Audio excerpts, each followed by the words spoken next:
No matter how hard you guys try, ankle breakers just seem to be a super rare occurrence in NBA 2K23. Playmakers equipping badges to help them get more stuns and ankle breaker animations, like equipping ankle breaker at the Hall of Fame level or killer combos at a gold or Hall of Fame level, and you're barely getting any animations in your favor. We finna get into all the details. Y'all be sure to drop a like and drop a sub if you can. I just got done watching the 2K Last video on killer combos. And huge shout out to 2K Last for everything they do for the 2K community. Here at AllCity Live TV, I dropped a video about useless badges on 2K23, and killer combos was one of those badges. 2K Labs confirming that the badge is pretty much useless in the wrong player's hands or the average player's hands. But also going on to say that the killer combos badge could be an S tier badge for them pros out there, the people who really invest a ton of time into learning these dribble combo animations. Apparently, you're gonna have to equip killer combos at a super high level,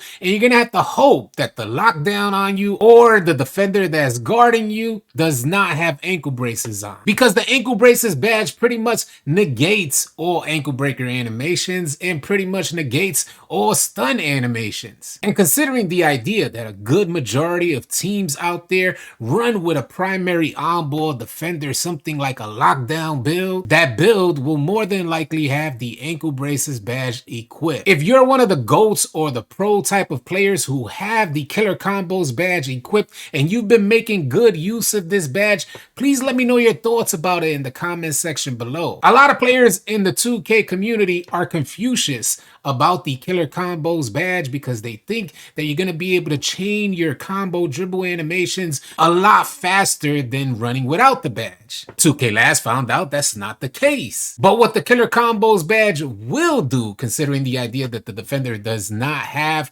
the ankle braces badge equipped, is going to give you a lot more stun animations. But man, I tell you from my experience on 2K, running ankle breaker at a high level, trying out killer combos at a high level, these stun animations still allow the defender to recover so quickly. And from my experience so far, I think a badge like killer combos could work in a 1v1 type of setting, or maybe even the 3s and the 2s. But playing the 5s, or if you're in Pro-Am or Rec Center, I don't think it's going to be worth equipping the killer combos badge, especially if you guys are not one of those elite ball handlers. And let me be the first to tell you, you are not that. Because a lot of you goofballs think you're goated because you killed the AI in my career. But going out on the real court is just a different story out there. I oftentimes be in the lab, right? I'm in the Gatorade training facility trying to learn all these different dribble combinations. And I feel like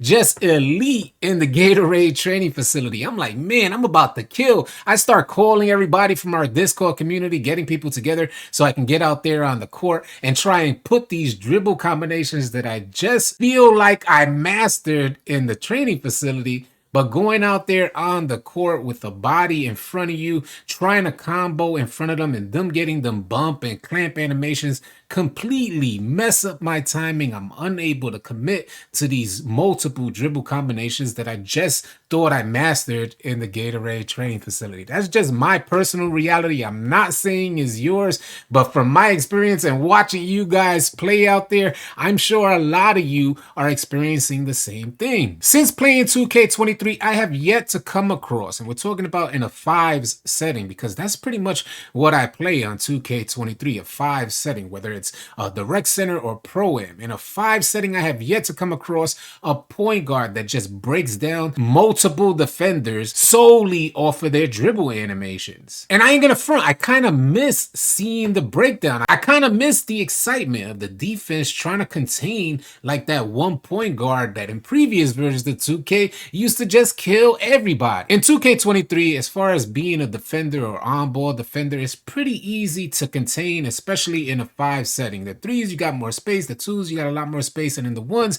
you get a stun animation drive and you like rim running the whole flow game. I'm not saying that I want to go back to these point guards killing everything out there, getting ankle breaker animations that don't even align with what actually happened out there. They just seem to trigger for no apparent reason, just because somebody did a crossover. You were playing absolutely great defense. So what I mean to say is that 2K didn't have the ankle breaking animation mechanic down to a T. And because 2K didn't have that ankle breaking animation locked in properly, the offense was rewarded and the defense was left there scratching their head. Those animations just seem way too unrealistic. But I don't think that it was a good idea for 2K to eliminate the ankle breaking animation. I think they just had to go into motion capture, recapture these animations, and make sure they align properly. Like if you get a crossover and the defender went the wrong direction, that's a good opportunity for an ankle breaking animation. If you guys are seeking out, like if you hands down want to see ankle breaking animations,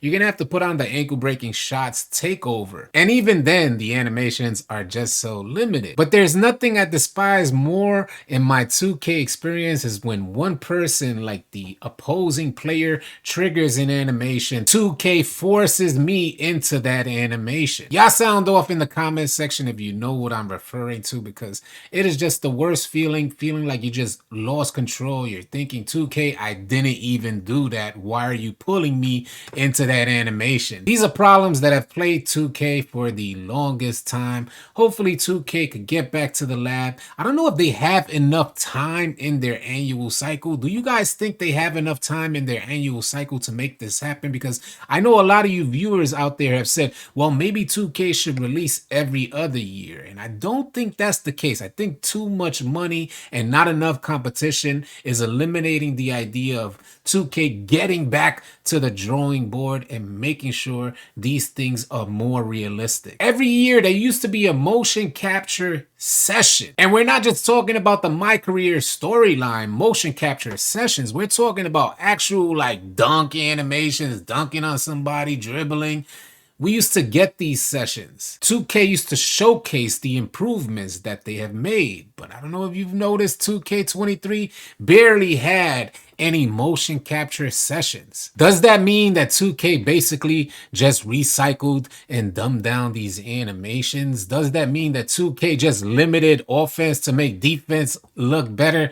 Y'all sound off in the comment section below. Thank you so much for tuning in. Keep it locked right here at AllCity Live TV, because we got a bunch more NBA 2K23 news, information, and updates coming your way. Drop a like, drop a sub on your way out. I'll catch you guys on the next video. Easy, y'all.